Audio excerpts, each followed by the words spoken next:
ரகசியங்களை வந்து வெளியில் சொன்னால் பலிக்காது அப்படின்னு சொல்லுவாங்க. இன்றைக்கி நம்ம சோஷியல் மீடியாவில் பார்க்குறது எல்லாமே ரகசியம்னு தான் சொல்கிறாங்க. தென் எப்படி அது ஒர்க் ஆகும்? இந்த டோபமைன் அப்படின்ற மாதிரியான விஷயம் நம்ம வந்து சொல்கிற மாதிரியான ஒரு விஷயம் தான்.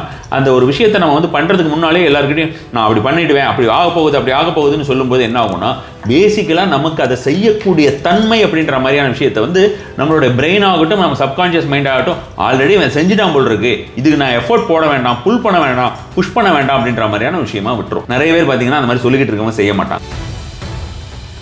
சில பேர் கேட்பாங்க, ஏன் மந்திரத்தை தமிழில் சொன்ன ஆகாதா, கன்னடத்தில் சொன்ன ஆகாதா? எல்லாத்துல சொன்னாலும் ஆகும். இப்போ இன்ஃபேக்ட் அவங்க மதர் டங்கில் சொன்னோன்னா இன்னும் ஃபாஸ்ட்டாகவே நம்மளோடதுக்கு ஆகும். பட் ஆனால் சர்டன் எனர்ஜிஸை நம்ம வந்து சாதிக்கிறதுக்கு, சர்டன் ஃப்ரீக்வன்சிஸை நம்ம வந்து கொண்டு வரதுக்கு, அப்படிக்கு அதுக்கு சர்டன் நாதங்கள் வைத்திருந்தார்கள். அந்த நாதத்திலே இதை செய்தார்கள். அவங்க ஒரு group of people, we have to accept it. அப்படிலாம் சொன்னால் ஏதாவது தப்பா அப்படின்னு பார்த்தோம்னா, நம்ம அந்த மாதிரி சொல்லும்பொழுது நம்மளுடைய அகைன் எனர்ஜி லெவல்ஸ் அப்படின்ற மாதிரியான விஷயம் இருக்கு இல்லையா, அது நமக்கு பாதிக்கணும். அந்த லிசனிங்க்கு உண்டான பவர் வந்து பயங்கரமான பவர். என்னால் வந்து நான் திருப்பி சொல்கிறதுக்கு முடியாதுன்னு நீங்கள் திடமாக நம்பினீங்கன்னா கண்டிப்பாக எல்லாராலையும் பண்ண முடியும். பட் அதுக்கு வந்து எந்த ஒரு ஜாதி மதம்லாம் எதுவுமே கிடையாது.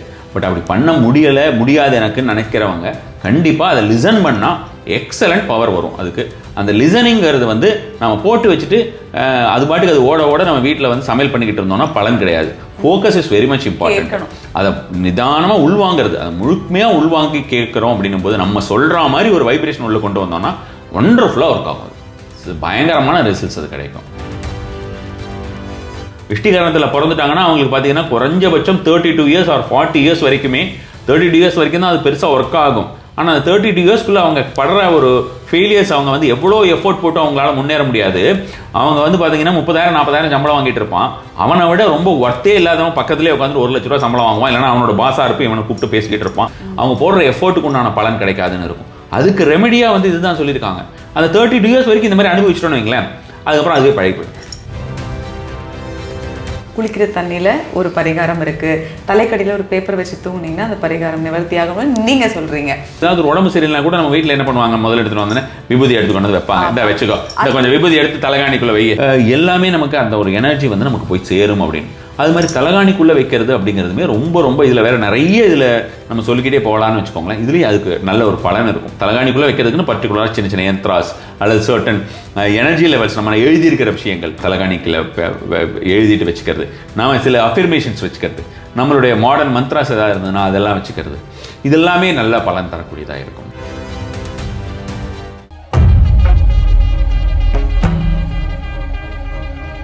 வணக்கம் குருஜி. நமஸ்காரம். எப்படி இருக்கீங்க? நல்லா இருக்கேன். ரகசியங்களை வந்து வெளியில் சொன்னால் பலிக்காது அப்படின்னு சொல்லுவாங்க. இன்றைக்கி நம்ம சோஷியல் மீடியாவில் பார்க்குறது எல்லாமே ரகசியம்னு தான் சொல்கிறாங்க. தென் எப்படி அது ஒர்க் ஆகும்? ரகசியங்கள் வெளியில் சொன்னால் ஒர்க் ஆகாது அப்படின்றது காரணம் என்னன்னு பார்த்தீங்கன்னா, மெயினாக நம்ம வந்து சொல்கிறது, இதுவுமே நான் வந்து ஒரு எதுவும் பெருசாக காரணம் அப்படின்ற மாதிரியான ஒரு விஷயம் பார்க்கும்போது நம்ம வந்து கண்ணேறு அப்படின்ற மாதிரியான விஷயமெல்லாம் வச்சுருவோம். அதெல்லாம் கூட நம்ம ஒதுக்கி வச்சுட்டு நம்ம வந்து உங்களுக்குமே வந்து ஏகப்பட்ட பேர் இன்ஸ்டாவில் ஃபாலோ பண்ணுறவங்க இருக்காங்க. நம்ம வந்து இளைஞர்களுக்காக அப்படின்ற மாதிரியான விஷயமா நம்ம வந்து சொல்லுவோம்னு வச்சுக்கோங்களேன். ஏன்னா கொஞ்சம் வயசானவங்க அவங்களுக்கே அதை நம்புவாங்க, அவங்களுக்கு தெரிஞ்சிருக்கும் ஆல்ரெடி. சின்ன பசங்க தான் நம்பாதுங்க. ஸோ அது மாதிரி இருக்கிறவங்களுக்கு இது என்னென்னா, உங்களுக்கு டோபமைன் சொல்லுவோம். நம்ம டோபமைன் அப்படின்னு சொல்கிறது ஏதாவது ஒரு விஷயத்தை பார்த்து நம்ம வந்து பரவசம் அடைஞ்சு அந்த ஒரு விஷயத்தின் பால் போயிட்டு இருக்கிறது அப்படின்றது. நம்ம வந்து அந்த ஒரு ஏதாவது ஒரு ரீல்ஸ் பார்த்துக்கிட்டே இருக்கோம், இல்லை மாற்றி அதெல்லாம் வந்து சீப் டோபமைன். அப்போ நம்ம உடம்புக்குள்ள ஒரு சந்தோஷம் வரும் தெரியுமா. அதுக்கப்புறம் அதை வச்சு கொஞ்சம் நேரம் ஆச்சுன்னா அது அப்படியே இறங்கிடும். அதை வச்சு நம்ம பெருசாக எதுவும் சாதிச்சிட முடியாது. Dopamine is very important. But இதில் தீஸ் ஆர் ஆல் சீப் டோபமைன்ஸ்.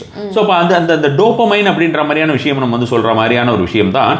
அந்த ஒரு விஷயத்தை நம்ம வந்து பண்ணுறதுக்கு முன்னாலே எல்லாருக்கிட்டையும் நான் அப்படி பண்ணிவிடுவேன், அப்படி ஆக போகுதுன்னு சொல்லும்போது என்ன ஆகும்னா, பேசிக்கலாக நமக்கு அதை செய்யக்கூடிய தன்மை அப்படின்ற மாதிரியான விஷயத்தை வந்து நம்மளுடைய பிரெயின் ஆகட்டும், நம்ம சப்கான்ஷியஸ் மைண்ட் ஆகட்டும், ஆல்ரெடி அவன் செஞ்சுட்டான் போல் இருக்கு, இதுக்கு நான் எஃபோர்ட் போட வேண்டாம், புல் பண்ண வேண்டாம், புஷ் பண்ண வேண்டாம் அப்படின்ற மாதிரியான விஷயமா விட்டுரும். ஸோ அப்படி விடும்போது நம்ம ஏதாவது ஒரு விஷயத்தை நம்ம எல்லாருக்கிட்டையும் நான் செய்ய போகிறேன் அப்படின்னு நம்ம வந்து சொல்லி ரொம்ப ப்ராபகண்டா பண்ணிவிட்டு அதுவே வேலையாக இருந்தோம்னா நிறைய பேர் பார்த்தீங்கன்னா அந்த மாதிரி சொல்லிக்கிட்டு இருக்கவங்க செய்ய மாட்டாங்க. அதனால தான் நம்ம வந்து குறைக்கலாம் கடிக்காதுன்றோம். அது மாதிரி இருக்கக்கூடிய விஷயமா. ஸோ சர்டன் திங்ஸ் நம்ம பிளானிங் இஸ் சம்திங் டிஃப்ரெண்ட். நம்ம பிளானிங் ஒரு கம்பெனிஸ், கார்பரேட்ஸ் எல்லாமே பிளான் தான் பண்ணுறாங்க. அவங்க எல்லாருக்கிட்டையும் போய் சொல்கிறதுன்னு அதை நம்ம வந்து சீப் டோபமைன் நம்ம வந்து சொல்ல முடியாது. இந்த மாதிரியான விஷயங்கள் எல்லாம் நம்ம வந்து பண்ணும்பொழுது அவங்க எல்லாருமே அதுக்கு தகுந்த மாதிரி ஃபோக்கஸ் ஆகிறாங்க, அதுக்கு அவங்க ட்ரெயின் ஆகிடுறாங்க. ஆனால் சாதாரணமாக ஏதாவது ஒரு விஷயம் நம்ம வந்து பார்த்துட்டு ஒரு ரீல்ஸ் பாரு, இந்த ரீல்ஸில் இவங்க பாரு எவ்வளோ எந்த அளவுக்கு இவங்களுக்கு வந்து ரீல்ஸில் எவ்வளோ போகுது பாரு, இவங்க எவ்வளோ சம்பாதிக்கப்பாங்க பாரு, நான் இந்த மாதிரி பண்ணுறேன் அப்படின்னு சொல்லிட்டு ஆரம்பிப்பாங்க பார்த்தீங்களா சில பேர்லாம். அவங்கெல்லாம் வந்து கொஞ்சம் காலத்தில் காணாமல் போயிடுவாங்க. ஸோ அந்த சீப் டோபமை நம்ம வந்து எப்போவுமே அப்ரிஷியேட் பண்ணிவிட்டு அதை கொண்டு போயிட்டே இருக்கும் பொழுது ஆப்வியஸ்லி நமக்கு எந்த ஒரு வேலையுமே நடக்காது. இது வந்து one of the main reason வச்சுக்கோங்களேன். அதனால யாருக்கிட்டையும் சொல்லக்கூடாது, எந்த ஒரு விஷயமும் ரகசியமாக வச்சுக்கணும்னு இல்லை. நாம் வந்து ரொம்ப நம்ம பர்டிகுலராக ஒரு சர்டன் பர்சன்ஸ் நம்ம தேர்ந்தெடுத்து ஏதாவது ஒன்று பண்ணுறோம் அப்படின்னா சொல்லலாம். எந்த ஒரு விஷயத்தையுமே வெளியில் போட்டு உடனே நடந்ததுன்னா நான் வந்து இப்போ இது பண்ணேன். எல்லாத்துக்கும் சில பேர் பார்த்தீங்கன்னா ஒவ்வொரு விஷயத்துக்கும் சின்னதாக போயிட்டு ஏதாவது ஒரு ஐஸ்கிரீம் சாப்பிட்டா கூட அது வந்து இங்கே இதை சாப்பிட்டேன் அப்படின்ற மாதிரி சொல்லுவாங்க. ஒரு ப்ரொமோட் பண்ணுறாங்கன்னா வேறு விஷயம். எனக்கு நான் ஐஸ்கிரீம் சாப்பிட்டேன், இந்த கடையில் நல்லா இருந்ததுன்னு அவங்க ஏதோ பெய்ட் ப்ரொமோஷனோ இல்லை நான் அன்பெய்ட் ப்ரொமோஷனோ அவங்க வந்து சாதாரணமாக சாப்பிட்டேன் நல்லா இருந்ததுன்னு ஒருத்தங்களை சொல்கிறதுன்றது that is a different thing. எதுக்கு எடுத்தாலும் இன்னைக்கு எல்லா விஷயத்துக்குமே ஒரு இதுன்னா அது பார்க்குறவங்களுக்கும் சலிப்பு ஆகிடும். அது மாதிரி தான் அது. அதனால் அவங்களுக்கு வந்து அப்படி அதுலேயே அவங்களுக்கு இன்டல்ஜ் ஆகிடுவாங்க. அவங்களுக்கு பார்த்தீங்கன்னா மீனிங்ஃபுல்லான லைஃப் அப்படின்றது வந்து குறைவாக இருக்கும் அவங்களோட யங் ஏஜில். அது அவங்களுக்கு எப்போ தெரியும்னா ஒரு 45 வயசில் அவங்களுக்கு இந்த மாதிரி செய்ய முடியாது. ஒரு 40 வயசு 45 வயசில் இந்த மாதிரி செய்ய முடியாது. இன்னைக்கு இங்கே போனேன், அங்கே போனேன், இது போனேன், இதை பண்ணேன், அதை பண்ணேன்னு எல்லாத்தையும் போட்டுட்டு இருக்க முடியாது. ஏன்னா அவங்களுக்கு நிறைய பர்சனல் விஷயங்கள், நிறைய டியூட்டிஸ் இருக்கும் செய்யறதுக்கு. ஸோ அப்போ அந்த மாதிரி டைம் வரும்போது ஐயோ இப்போ இருந்த மாதிரி நம்ம அப்போ இருந்திருக்கலாமே, அப்போ ஒரு 10 வருஷத்தை வீணாக போய்கிட்டோமே அப்படின்ற மாதிரியான ஒரு எண்ணம் வரும் இல்லையா. 10 வருஷம் கழிச்சு யாருக்கும் வந்து இன்னைக்கு ஏதோ இப்போ நம்ம அந்த விவேக் ஆக்டர் சொன்ன மாதிரி இன்னைக்கு இல்லையா நாளைக்கு இல்லையான்ற மாதிரி கதையாக இருக்கும்போது நம்ம அந்த நாட்களை கொள்ளுவது அப்படிங்கிறது இந்த மாதிரியான விஷயங்கள்ல தவிர்க்கப்பட வேண்டியது. நம்ம ஃபோக்கஸ் போயிடும். இப்போ சுக்தம் அப்படிங்கிறது வந்து மந்திர உச்சரிப்பு ரொம்ப ஸ்பஷ்டமாக இருக்கணும், ஒரு புனிதமான ஒரு விஷயமா நம்ம சொல்றது. அதை வந்து தவறாக உச்சரிச்சுட்டா நெகட்டிவ் எனர்ஜியை கொடுத்துருமா? சூக்தம் அப்படிங்கிறது நீங்கள் ஸ்ரீ சூக்தம் மாதிரி இருக்கிறதெல்லாம் சொல்கிறேன். ஸ்ரீ சூக்தம் ஸ்ரீ சூக்தத்தில் தவறாக உச்சரித்தா கஷ்டமா அப்படின்னு பார்த்தோன்னா பொதுவாகவே மந்திரங்கள் வந்து நாதங்கள் நம்ம பேசிகிட்டு இருந்தோம் இல்லையா, நாதங்கள் அப்படின்ற மாதிரியான விஷயங்கள். இந்த நாதங்களுக்கு உண்டான பவரே பயங்கரமான பவர் இருக்குன்னு வச்சுக்கோங்களேன். ஃப்ரீக்வன்சிஸ் நம்ம எடுத்துப்போம், நாத பிரம்மம்னு சொல்லுவோம். இப்போ சவுண்ட் ஹீலிங்னு சொல்லிட்டு பார்த்தீங்கன்னா ஒரு சவுண்டு கிரியேட் பண்ணுறதுக்கெல்லாம் நிறைய வந்து அது டிபெட்டியன்ஸு அந்த புத்திஸ்ட் மாங்ஸு அதெல்லாம் இங்கேயும் வந்துட்டு எல்லா இடத்துலையும் பண்ணிட்டு இருக்காங்க, பார்த்துருக்கீங்களா? அதெல்லாம் நிறைய தனித்தனியாக ஒரு ரிட்ரீட் மாதிரி நடத்துகிறாங்க. நைட் ஆனால் போனால் தனித்தனியாக ஒரு பெட்ஸ் போட்டு வச்சுருக்காங்க ஓப்பனாக. ஸோ அதுவுமே வீடியோ கூட போடுறாங்க. இவங்க வந்து போயிட்டு அப்படியே படுத்துக்கணும், படுத்துட்டு they have to just listen. அந்த மியூசிக்கில் அப்படியே பார்த்துட்டு அப்படியே டீப் டவுன் அவங்க வந்து தூங்கிடுற மாதிரியான ஒரு விஷயமா இருக்குது. அது பாடியிலேருந்து நிறைய விஷயங்களை வந்து கிளென்ஸ் பண்ணுதுன்ற மாதிரியான விஷயங்கள் எல்லாமே சொல்கிறாங்க. உண்மைதான், அது இது கிடையாது. அது மாதிரி நம்மளுடைய எவ்வளோ விஷயங்களை வந்து அந்த டைம்லேயே வந்து பார்த்தோம்னா அந்த ஒரு நாதமோட கொடுத்துருக்காங்க. எல்லாமே ஸ்வரமோட தானே வரும் மந்திரங்கள்லாம். ஏன் இப்போ வந்து சில பேர் கேட்பாங்க, ஏன் மந்திரத்தை தமிழில் சொன்ன ஆகாதா, கன்னடத்தில் சொன்ன ஆகாதா? எல்லாத்துல சொன்னாலும் ஆகும். இப்போ இன்ஃபேக்ட் அவங்க மதர் டங்கில் சொன்னோன்னா இன்னும் ஃபாஸ்ட்டாகவே நம்மளோடதுக்கு ஆகும். பட் ஆனால் சர்டன் எனர்ஜிஸை நம்ம வந்து சாதிக்கிறதுக்கு, சர்டன் ஃப்ரீக்வன்சிஸை நம்ம வந்து கொண்டு வரதுக்கு அப்படிக்கு அதுக்கு சர்டன் நாதங்கள் வைத்திருந்தார்கள். அந்த நாதத்திலே இதை செய்தார்கள். அவங்க ஒரு group of people, we have to accept it. நான் மட்டும்தான் இந்த உலகத்திலே இருப்பேன், நான் பண்ணுறது தான் எல்லாமே கரெக்டுன்ற மாதிரியான விஷயமா நம்ம நினைக்கக்கூடாது இல்லையா. ஸோ இப்போ அந்த மாதிரியான மந்திரங்கள் இப்போ இந்த சூக்தம் அப்படிலாம் சொன்னால் ஏதாவது தப்பா அப்படின்னு பார்த்தோன்னா எப்படியும் கண்டிப்பாக மகாலட்சுமியெல்லாம் வந்து கண்ணை குத்த மாட்டாங்க. பட் உமாஷி கண்ணை குத்துங்கிற சப்ஜெக்ட் இல்லை. பட் என்னென்னா நம்ம அந்த மாதிரி சொல்லும்பொழுது நம்மளுடைய அகைன் எனர்ஜி லெவல்ஸ் அப்படின்ற மாதிரியான விஷயம் இருக்கு இல்லையா, அது நமக்கு பாதிக்கும்னு வச்சுக்கோங்களேன். நான் இப்போ சொன்னேன், இப்போ மிருத்யுஞ்ச ஜபம் அப்படின்னு அப்போவே வந்து நம்ம வந்து பிரத்யங்கராவோட சொன்னோம். இந்த மாதிரியான மந்திரங்கள் எல்லாமே நம்மளுடைய பாடியில் எனர்ஜி லெவல்ஸை வந்து பயங்கரமாக அது வந்து தூண்டும். அது மாதிரி தூண்டும் அப்படின்ற மாதிரியான விஷயமா இந்த மாதிரி செய்யும்போது அது சரியாக செய்ய ஆகாது. அது மாதிரியான சில பிளாக்கேஜஸ் வரும், கினாட்ஸ் வரும், எனர்ஜி கினாட்ஸ்னு கேள்விப்பட்டிருப்பீங்க. நான் சொல்கிறது எல்லாமே வந்து பார்த்தோன்னா இப்போ சயின்டிஃபிக்னு சயின்ஸில் 10 மார்க் எடுத்த பசங்க கூட சயின்டிஃபிக்னு பேசுகிற பசங்களுக்கு கூட இதை வந்து அவங்க கூகுள் பண்ணி பார்த்தா தெரிஞ்சுக்கலாம். ஸோ அப்போ அந்த மாதிரியான ஒரு விஷயமா அந்த எனர்ஜி கினாட்ஸ் எல்லாம் கிளியர் பண்ணும். இந்த மாதிரி கிளாட்ஸ் புதுசாக உருவாக்கிடக்கூடாது. அதனால அப்போ என்னால் சொல்லவே முடியாதா, நான் சொல்லவே கூடாதான்னு அப்படிலாம் இல்லை. எந்த ஒரு விஷயத்தையும் இப்போ ஒன்றுமே லாங்குவேஜே தெரியாத பாட்டெல்லாம் கூட நம்ம வந்து திரும்பி பார்த்துட்டு இந்த ஜப்பான் அனிமியை நம்ம சொல்கிறாங்களே அதெல்லாம் பார்த்து குழந்தைங்க ஜப்பானில் பேசுது, நிறைய குழந்தைங்க. ஸோ ஜப்பானீஸ் மொழியில் பேசுது. ஸோ அந்த மாதிரிலாம் பேசுகிறாங்க. ஜப்பானீஸாக சைனீஸாக இப்படிலாம் பேச ஆரம்பிச்சிட்டாங்க. ஸோ அப்படிலாம் பண்ணுறாங்க அப்படின்னும் போது இதை பண்ண முடியாதா? தாராளமாக பண்ணலாம். அதை கரெக்டாக அவங்க லிசன் பண்ணணும். அந்த லிசனிங்க்கு உண்டான பவர் வந்து பயங்கரமான பவர். என்னால் வந்து நான் திருப்பி சொல்கிறதுக்கு முடியாதுன்னு நீங்கள் திடமாக நம்பினீங்கன்னா கண்டிப்பாக எல்லாராலையும் பண்ண முடியும். பட் அதுக்கு வந்து எந்த ஒரு ஜாதி மதம்லாம் எதுவுமே கிடையாது. பட் அப்படி பண்ண முடியாது எனக்குன்னு நினைக்கிறவங்க கண்டிப்பாக அதை லிசன் பண்ணால் எக்ஸலண்ட் பவர் வரும். அதுக்கு அந்த லிசனிங்கிறது வந்து நம்ம போட்டு வச்சுட்டு அது பாட்டுக்கு அது ஓட ஓட நம்ம வீட்டில் வந்து சமையல் பண்ணிக்கிட்டு இருந்தோம்னா பலன் கிடையாது. Focus is very much important. அதை நிதானமாக உள்வாங்கிறது, அதை முழுமையாக உள்வாங்கி கேட்குறோம் அப்படின்னும் போது நம்ம சொல்கிற மாதிரி ஒரு வைப்ரேஷன் உள்ள கொண்டு வந்தோம்னா ஒண்டர்ஃபுல்லாக ஒர்க் ஆகும். பயங்கரமான ரிசல்ட்ஸ் அது கிடைக்கும். ஸோ ஸ்ரீ சுத்தம் பொறுத்த வரைக்கும் குருஜியோட ஆடியோ இருக்குது. நம்ம முதல்ல அதை கேட்கலாம். அதை கேட்டு நம்ம மனசில் நல்லா பதிச்சதுக்கப்புறம் நம்ம அதை வந்து சுத்தமாக சொல்லலாம். என்னோட ஆடியோஸும் இருக்குது. இப்போ வேறு நிறைய ஸ்ரீ சுத்தம்னு போட்டாலே யூடியூப் ஃபுல்லாக நிறைய இருக்குன்னு வச்சுக்கோங்களேன். இல்லை, எங்களுக்கு பரிச்சயமானவங்களோட நாங்கள் வந்து பழகும் போது எங்களுக்கு இன்னும் அது சீக்கிரம் பழக்கப்படும். அதுதான் நான் சொல்ல வந்தது. இப்போ விஷ்ணு சகஸ்ரநாமம் மாதிரி ஒரு பெரிய ஒரு ஸ்லோகம், அதை வந்து கட் பண்ணி மணி மந்த்ராஸ் அப்படின்னு சொல்லி நீங்கள் கொடுக்குறீங்க. அந்த மாதிரி சொல்லும்போது எதுவுமே நமக்கு பலன் முழுசாக கிடைக்குமா, இல்லை அதில் ஏதாவது நீங்கள் மந்திரம் கட் பண்ணுற மாதிரியே பலனும் கட் ஆகும்? நான் வந்து நிறைய விஷயத்தை இது மாதிரியான கொடுத்துருக்கேன்னு வச்சுக்கோங்களேன். விஷ்ணு சஹஸ்ரநாமத்தை ஏற்கனவே நிறைய பேர் பண்ணியிருக்காங்க. இந்த மாதிரி இதுக்கு இந்த பலன் நிறைய கொடுத்துருக்காங்க. நான் வந்து கந்தசஷ்டி கவசத்திலேயே வந்து பர்டிகுலராக இந்தந்த இதுக்கு வார்த்தைகளுக்கு இந்தந்த பலன் அப்படின்னு சொல்லியிருக்கேன். ஸோ மந்திரத்தை கட் பண்ணுறோம் அப்படிங்கிறது நம்ம மந்திரத்தை அவமதிக்கிறோம் அப்படின்ற மாதிரியான விஷயம் இல்லை. ஆக்சுவலி ஸ்பீக்கிங், இப்போ நம்ம லலிதா சஹஸ்ரநாமம் இருக்கு.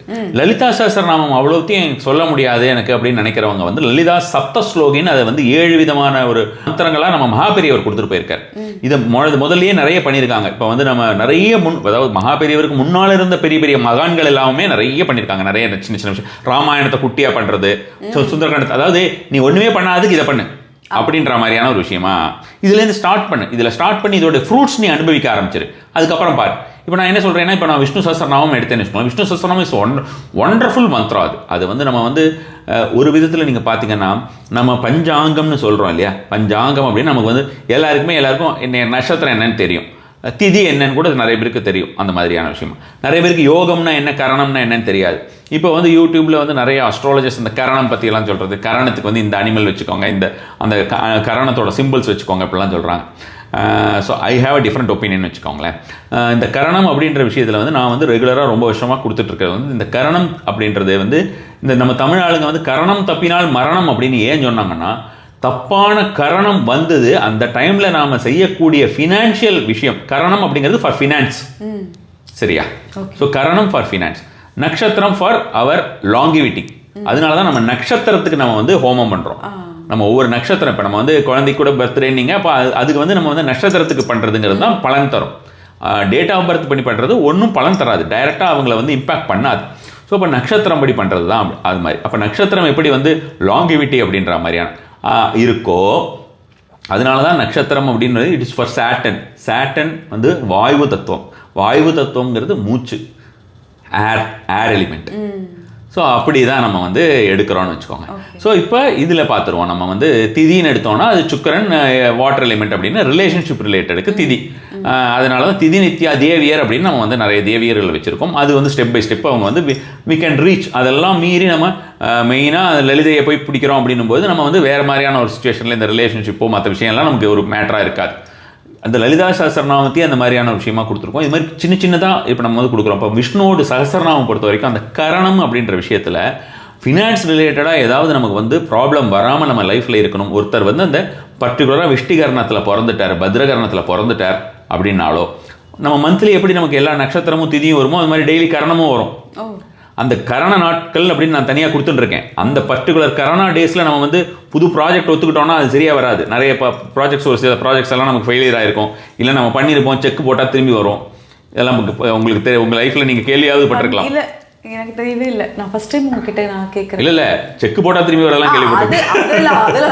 அதெல்லாம் நிறைய வரும். அதுதான். ஸோ இந்த விஷயம் பொறுத்த வரைக்கும் இது மாதிரி ஆகிறது அப்படின்னு கல்யாணம்லாம் பண்ணவே கூடாது. அந்த விஷ்டிகரணத்தில் கல்யாணம் பண்ணால் அது உங்களுக்கு ரீமேரேஜஸ் நடந்துகிட்டே இருக்கும். ப்ரொப்போஸ் பண்ணோன்னா திரும்ப ப்ரொப்போஸ் பண்ண வேண்டியிருக்கும். வேறு நிறைய பேர் குளிகை வந்து பார்த்தீங்கன்னா அது கெட்ட விஷயத்துக்கு பண்ணக்கூடாதுன்னுவாங்க. குளிகையில் எல்லா விஷயம் பண்ணாலுமே அது திரும்ப நடக்கும் அப்படின்னு நம்ம சொல்ல முடியாதுன்னு வச்சுக்கோங்களேன். அது டெத் ஹவுஸில் வந்து அந்த டைமில் எடுக்கக்கூடாது அப்படின்றது தான் ரொம்ப முக்கியமான விஷயம். குளிகை நேரில் ஒரு சில பூஜைகள் இருக்குது. சிவ பூஜையெல்லாம் செஞ்சோன்னா ஒண்டர்ஃபுல்லாக ஒர்க் ஆகக்கூடியதாக இருக்கும். ஞாயிற்றுக்கிழமை குளிகை நேரம் பயங்கர பவர்ஃபுல்லாக இருக்கும்னு வச்சுக்கோங்க. ஸோ இந்த மாதிரியெல்லாம் இருக்குது. இப்போ இந்த கரணம் அப்படிங்கிறது சம்திங் டிஃப்ரெண்ட். அதுதான் சொன்னேன். இப்போ நம்ம திதி மாதிரி, நட்சத்திரம் மாதிரி, யோகம் மாதிரி இது வந்து கரணம் அப்படின்றது. அதுக்கு வந்து ஒரே ரெமெடியாக சொல்லியிருக்காங்க. அந்த விஷ்டிகரணத்துக்கு ஒரே ரெமெடி வந்து விஷ்ணு சஹஸ்ரநாம ஹோமம் தான். விஷ்டிகரணத்தில் பிறந்துட்டாங்கன்னா அவங்களுக்கு பார்த்தீங்கன்னா குறைஞ்சபட்சம் 32 இயர்ஸ் ஆர் 40 இயர்ஸ் வரைக்குமே 32 இயர்ஸ் வரைக்கும் தான் அது பெருசாக ஒர்க் ஆகும். ஆனால் அந்த 32 இயர்ஸ்க்குள்ளே அவங்க படுற ஒரு ஃபெயிலியர்ஸ், அவங்க வந்து எவ்வளோ எஃபோர்ட் போட்டு அவங்களால முன்னேற முடியாது. அவங்க வந்து பார்த்தீங்கன்னா 30,000-40,000 சம்பளம் வாங்கிட்டு இருப்பான். அவனை விட ரொம்ப ஒர்த்தே இல்லாதவன் பக்கத்துலேயே உட்காந்து 1 லட்ச ரூபா சம்பளம் வாங்குவான். இல்லைனா அவனோட பாஸாக இருப்போம், இவனை கூப்பிட்டு பேசிக்கிட்டு இருப்பான். ரொம்ப அவனுக்கு ஹியூமிலியேட்டிங்காக இருக்கும். இந்த மாதிரி நிறைய பேர் இருக்காங்க. அவங்க போடுற எஃபோர்ட்டுக்கு உண்டான பலன் கிடைக்காதுன்னு இருக்கும். அதுக்கு ரெமெடியாக வந்து இதுதான் சொல்லியிருக்காங்க. அந்த 32 இயர்ஸ் வரைக்கும் இந்த மாதிரி அனுபவிச்சிட்டோன்னு வைங்களேன், அதுக்கப்புறம் அதுவே பழகி போயிடும். அது ஒர்க் ஆகாது. பேசிக்கலாக அது அவங்களுக்கு பழகி போயிடும் டோட்டலாக. ஓ இனிமேல் நம்ம இப்படி தான் அப்படின்ற மாதிரி ஒரு இல்லையா, எல்லாருக்குமே அப்படி ஆகிடும் இல்லையா. ஸோ அப்போ அந்த விஷ்ணு சஹஸ்ரநாமங்கிறது அவ்வளோ பவர்ஃபுல். அதில் வந்து விஷ்ணு சஹஸ்ரநாமம் அப்படின்னு சஹஸ்ரநாமம்னு என்ன சொல்கிறோம்? விஷ்ணு சஹஸ்ரநாமம். சஹஸ்ரா இஸ் 1000, நாமம் is names. Vishnu's 1000 names is Vishnu Sahasranamam. So நம்ம துண்டு துண்டா அப்படின்னு நம்ம கொடுக்குறோம்னா ஒவ்வொரு நாமங்கள், ஒவ்வொரு பெயர்கள் தான் நான் கொடுக்குறேன். ஸோ அந்த மாதிரியான பெயர்களை தாராளமான முறையில் முன்னையும் நிறைய மகான்கள் கொடுத்துருக்காங்க. இப்போவும் நாம் வந்து அதில் என்னெல்லாம் விஷயங்கள் அது மாதிரியான விஷயமா கொடுத்தோ எடுத்து நம்ம வந்து புதுசாக எதுவும் கண்டுபிடிக்கல. அவங்க வந்து கொடுத்துருக்கிற இந்த விஷயங்கள் இது பலன் அப்படின்ற மாதிரியான விஷயங்கள் கொடுத்துருக்கிறத தேடி தெரிஞ்சு நம்ம வந்து ஒவ்வொரு விஷயமா நாம பண்ணும்போது அதை நம்ம மக்களுக்கும் இருக்கட்டும் அப்படின்றது தான் கொடுக்குறோம். அதனால எக்ஸலண்ட். கண்டிப்பாக அது நம்ம வந்து பாடலாக கேட்கும் போதே இந்த ஸ்லோகம் கிட்டத்தட்ட ஒரு 25 நிமிஷம், அரை மணி நேரம் போகும். ஏன்னா நம்ம வீட்டில் நவராத்திரி டைமில் ஃபஸ்ட்டு விஷ்ணு சஹஸ்ரநாமம் அப்புறம் லலிதா ரெண்டுமே வந்து கண்டிப்பாக போடும். அது ஒரு அரை மணி நேரம், இது ஒரு அரை மணி நேரம் ஓடும். அது எல்லாராலையும் சொல்ல முடியாது. கண்டிப்பாக நீங்கள் சொல்கிற மாதிரி செஞ்சால் நமக்கு பலன் எக்ஸலண்ட். இப்போது பரிகாரம் அப்படின்னாலே வந்து ரொம்ப கஷ்டப்பட்டு நம்ம வந்து விரதம் இருக்கணும், அப்புறம் ஒரு கோவிலுக்கு போகணும், இந்த மாதிரி ஒரு பூஜை பண்ணணும், இத்தனை நாள் இதெல்லாம் செய்யணும்லாம் நமக்கு நிறைய ரெஸ்ட்ரிக்ஷன்ஸ் இருக்குது. ஆனால் இது எதுவுமே வேணாம். குளிக்கிற தண்ணியில் ஒரு பரிகாரம் இருக்குது, தலைக்கடியில் ஒரு பேப்பர் வச்சு தூங்கினீங்கன்னா அந்த பரிகாரம் நிவர்த்தி ஆகும்னு நீங்கள் சொல்கிறீங்க. ஸோ ஒரு விஷயம் ஈஸியாக கிடச்சிதுன்னா அது ஈஸியாக போயிடணும். நமக்கு இது ஒரு ப்ரொவர்ப் மாதிரியும் இருக்குது. ஸோ நாங்கள் எதை நம்புறது குறித்து ஈஸியாக போயிடும்னு இல்லை. இப்போ இதுக்கு வந்து நமக்கு ரிப்பீட்டடாக ஃபோக்கஸ் தேவைப்படும்னு வச்சுக்கோங்களேன். நம்ம வந்து மற்றபடி கோயிலுக்கு போக வேண்டாம், இதே போதும் அப்படின்றது இல்லை. அதெல்லாம் எக்ஸ்ட்ராவாக பண்ணிக்கலாம், இதுவும் எக்ஸ்ட்ராவாக பண்ணலாம் அப்படின்றது. நம்ம மல்டிபிளாக நம்ம வந்து ஏதாவது ஒரு ஃபுட்டுக்கு டிஷ்ஷஸ் வச்சுக்கிறோம், அதில் இதுவும் ஒன்று எக்ஸ்ட்ராவாக வச்சுக்கோங்க. எது உங்களுக்கு வந்து ரொம்ப பிடிச்சிருக்கோ அதை நீங்கள் கண்டினியூ பண்ணுங்கள். எது உங்களுக்கு ரிசல்ட் வருதோ அதை கண்டினியூ பண்ணுங்கள். இப்போ நம்ம பரிகாரம் அப்படின்னு எடுத்தோம்னா நம்ம வந்து நம்மளுடைய வேதங்கள்லேருந்தே கொடுக்கப்பட்டிருக்கு உபாயம் அப்படின்னு நம்ம வந்து சொல்லுவோம். அது நம்ம வேறு வேறு வார்த்தைகளில் உபாயம், பிராயச்சித்தம் இப்படியெல்லாம் சொல்லின்றது நம்ம இப்போ பரிகாரம் அப்படின்ற வார்த்தையாக நம்ம ரொம்ப எளிதாக எல்லாருக்கும் புரிகிற மாதிரி சொல்கிறோம். இப்போ அந்த பரிகாரம் அப்படின்னு சொல்கிறதுல பல்வேறு விதமான பரிகாரம், தானங்களில் ஒரு வித பரிகாரம், குளிக்கிறதுல ஒரு வித பரிகாரம், புண்ணிய நதிகளில் நீராடுவதில் ஒரு வித பரிகாரம், இந்த மாதிரியான எல்லா 5 எலிமெண்ட்ஸையுமே வச்சு சொல்லியிருக்காங்கன்னு வைங்களேன். இதில் வந்து நம்ம வந்து குளிக்கிறதுல இது போடுங்க அப்படின்னு சொல்கிறது வந்து மல்டிப்புளாக நான் மிக்ஸ் பண்ணி சொல்கிறேன். இப்போ இதில் வந்து ரத சப்தமின்னு கேள்விப்பட்டிருப்பீங்க, இப்போ கூட வரப்போகுது. அந்த அதுக்கு வந்து பார்த்தோம்னா நம்ம பர்டிகுலராக அந்த எருக்க இலையெல்லாம் வச்சு நம்ம தலையில் வச்சு குளிக்கிறது அப்படின்ற மாதிரியான மெத்தட் இருக்கும். பர்டிகுலராக ஒரு சில ஹெர்ப்ஸ் எல்லாம் இந்த மாதிரியான விஷயமா போட்டு குளித்தோம்னா அந்த மட் பாத் எல்லாம் இப்போ எடுக்கிறாங்களே, ஆமாம் இல்லையா, அதே தான் நம்ம வந்து வேறு வேறு ஹெர்ப்ஸ் வச்சு நம்ம பாத் எடுக்கிறோம். இது அந்த ஹெர்ப்ஸோட ப்ராப்பர்ட்டிஸ் எல்லாம் நமக்கு வந்து சேரும் அப்படின்ற ஒரு விஷயம், அதோடைய பலன் அப்படின்னு மூலிகையோடைய பலன் அப்படி கிடைக்கும். ரெண்டாவது வந்து பார்த்தோம்னா ஒரு அரோமா தெரப்பியாக கூட இது ஒர்க் ஆகும் நமக்கு. அது மாதிரியான விஷயமா கூட நமக்கு இதில் பலன் தரும். அது மாதிரி ஒவ்வொரு ரெமெடிக்குள்ளேயுமே இந்த மாதிரி ஏகப்பட்ட சூட்சுமங்கள் இருக்குது ஒவ்வொரு பரிகாரத்துக்குள்ளேயுமே. ஸோ கண்டிப்பாகவே இப்போ தலகாணிக்குள்ளே வச்சுக்கிறது அப்படின்னா அகைன் வந்து நம்ம வந்து நீங்களே அப்போ ஆரம்பத்தில் சொல்லும்போது எவ்ரிதிங் இஸ் எனர்ஜி அப்படின்னு நம்ம வந்து கோட் பண்ணோம். அப்போ இந்த எவ்ரிதிங் இஸ் எனர்ஜி அப்படின்ற மாதிரியான விஷயமா நம்ம வந்து கோட் பண்ணும்போது நம்ம வந்து எல்லாத்தையுமே நம்மளுடைய ஆழமாக நம்மளுடைய முன்னோர்கள் நம்மளுக்கு பிறந்ததுலேருந்து நீங்கள் சொல்லுவீங்களே குட்டியாக இருக்கும்போதே அம்மாட்ட இல்லைன்னா எதாவது பண்ணால் அடி விழணும், அது மாதிரியான உங்களுக்கு வந்து சின்னதுலேயே நம்ம வந்து சின்ன சின்ன விஷயங்களை சொல்லி நம்ம கொண்டு வந்துடுறோம். அப்போ நம்ம வந்து ஏதாவது ஒரு உடம்பு சரியில்லைனா கூட நம்ம வீட்டில் என்ன பண்ணுவாங்க, முதல்ல எடுத்துகிட்டு வந்தோன்னே விபூதி எடுத்து கொண்டு வந்து வைப்பாங்க. இந்த வச்சுக்கோ, இந்த கொஞ்சம் விபூதி எடுத்து தலைகாணிக்குள்ளே தலைகாணிக்குள்ளே வைப்பாங்க. நம்ம வந்து ஏதாவது ஐசியூவில் போனோம்னா இல்லை யாராவது உடம்பு சரியில்லாமல் போனோம்னா நம்ம போய் ஏதாவது ஒரு கோயிலில் போயிட்டு தான் வந்தோம், அவங்க ஐசியூவில் வைக்கிறதுக்கு அலோவ் பண்ணலைன்னா கூட அவங்க அந்த பக்கம் இந்த பக்கம் பார்க்காத போது கொஞ்சம் தலைகாணிக்குள்ளே வச்சுட்டு வருவோம். இது வந்து யூஸ்வலாக நம்ம பண்ணுறது. எல்லாமே நமக்கு அந்த ஒரு எனர்ஜி வந்து நமக்கு போய் சேரும் அப்படின்னு. அது மாதிரி தலகாணிக்குள்ளே வைக்கிறது அப்படிங்கிறதுமே ரொம்ப இதில் வேறு நிறைய இதில் நம்ம சொல்லிக்கிட்டே போகலான்னு வச்சுக்கோங்களேன். இதுலேயும் அதுக்கு நல்ல ஒரு பலன் இருக்கும். தலகாணிக்குள்ளே வைக்கிறதுக்குன்னு பர்டிகுலராக சின்ன சின்ன யந்த்ராஸ் அல்லது சர்டன் எனர்ஜி லெவல்ஸ் நம்ம எழுதியிருக்கிற விஷயங்கள், மந்திரத்தை எழுதியிருக்கிற லிகித இந்த மாதிரி ஜெமன் நம்ம சொல்லுவோமே, அது மாதிரி சில விஷயங்களாக இருக்கிறது எல்லாத்தையும் நம்ம தலகாணிக்கில் எழுதிட்டு வச்சுக்கிறது, நாம் சில அஃபர்மேஷன்ஸ் வச்சுக்கிறது, நம்மளுடைய மாடர்ன் மந்த்ராஸ் எதாவது இருந்ததுன்னா அதெல்லாம் வச்சுக்கிறது, இதெல்லாமே நல்ல பலன் தரக்கூடியதாக இருக்கும். நமக்கு ஒண்டர்ஃபுல்லாக பலன் தரும். நைஸ். ஏன்னா பரிகாரம்லாம் எல்லாரும் அலற ஆரம்பிச்சிருவாங்க, இப்படி பண்ணுமா அப்படி பண்ணுமா. நீங்கள் சொல்கிறது இப்போ இருக்கிற யங்ஸ்டர்ஸ்க்கு ரொம்ப ஹெல்ப்ஃபுல்லாக இருக்குது. நீங்கள் நேரில் சந்திக்க முடியலனாலும் நிறைய பேருக்கு உங்களுடைய வார்த்தைகளை வந்து நம்பிக்கையாக கொடுத்துருக்கீங்க. இதையாவது நீங்கள் வந்து கண்டிப்பாக எப்போவுமே கொடுங்க. அது கண்டிப்பாக இருக்கும். நேரம் இல்லைன்னு மறுபடியும் இதையும் வந்து நீங்கள் கம்மி பண்ணிடாதீங்க. அது கண்டிப்பாக இருக்கும். நன்றி. நமசிவாய். நன்றி.